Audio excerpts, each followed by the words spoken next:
Bom dia, meus amados, a graça e a paz do Senhor.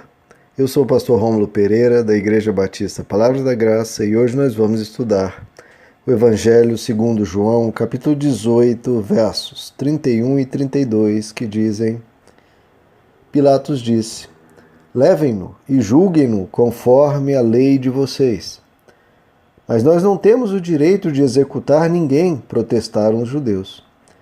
Isso aconteceu para que se cumprissem as palavras que Jesus tinha dito, indicando a espécie de morte que ele estava para sofrer. Bom, queridos, há aqui uma conversa entre Pilatos e os líderes religiosos de Israel. Pilatos diz: olha, levem ele, julguem ele conforme a lei de vocês, conforme a religião de vocês, eu não quero saber de nada disso.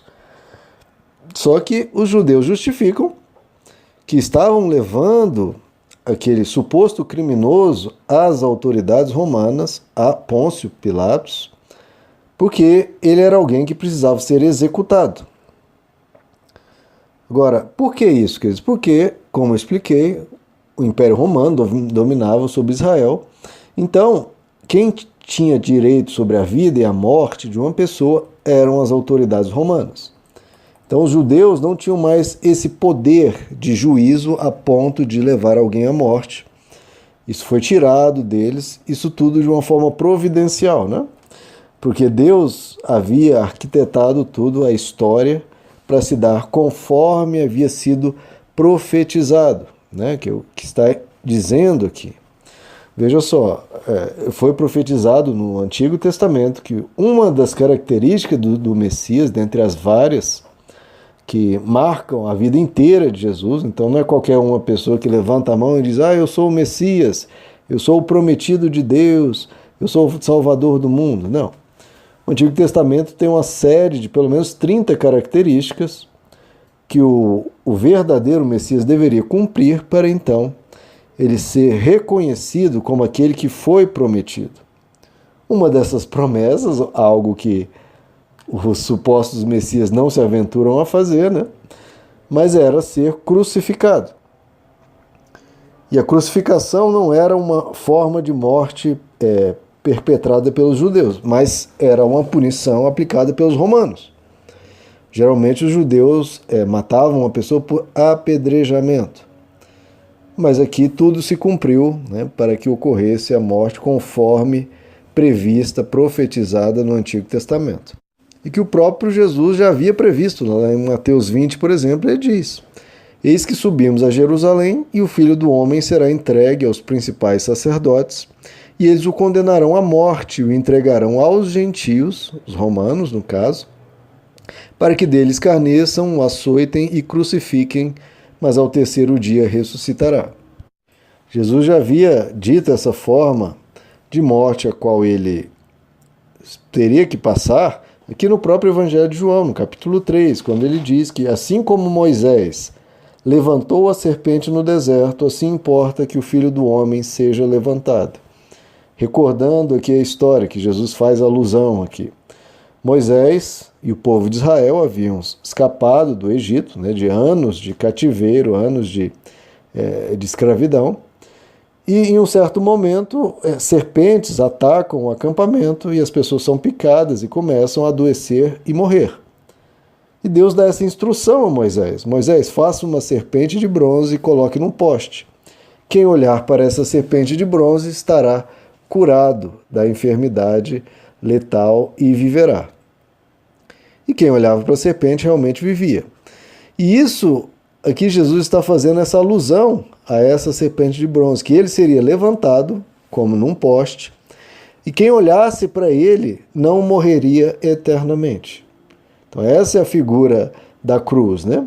Agora, por que uma serpente, né? Por que Jesus estaria aqui se equiparando a uma serpente? Porque na tradição judaica, na lei judaica, diz que maldito é aquele que for pendurado no madeiro. O apóstolo Paulo cita isso lá em Gálatas 3, quando ele diz: Cristo nos resgatou da maldição da lei, fazendo-se maldição por nós, porque está escrito: maldito todo aquele que for pendurado no madeiro.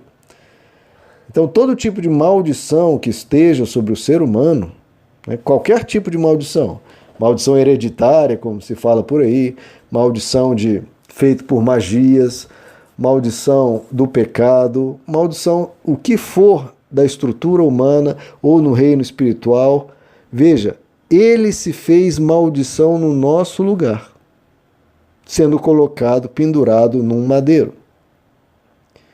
Ou seja, o evangelho é essa boa notícia. A palavra evangelho, do grego, quer dizer justamente boa notícia. Que boa notícia é essa? Que seja qual for a maldição que tem estado sobre você, ou que tenha lhe causado medo, ou que tenham dito para você que havia qualquer maldição sobre você, sua casa, sua família, sobre o que quer que seja, disse que Jesus se tornou maldição em nosso lugar. Então veja, toda e qualquer maldição é quebrada em imediato na cruz, porque ele foi levantado por nós nesse madeiro, e quem olhar para ele está liberto, quem olhar para ele tem vida eterna, quem olhar para ele está totalmente livre. Se o Filho vos libertou, então verdadeiramente sois livres. Então, o que se às vezes prega por aí, talvez você tenha maldição isso, maldição aquilo. Não, queridos. Toda a maldição foi cancelada e quebrada na cruz do Calvário, porque ele se fez maldição no nosso lugar.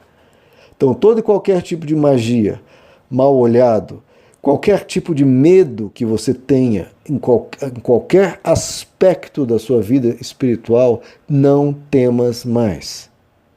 Porque Cristo é a tua liberdade, Cristo é a tua alforria.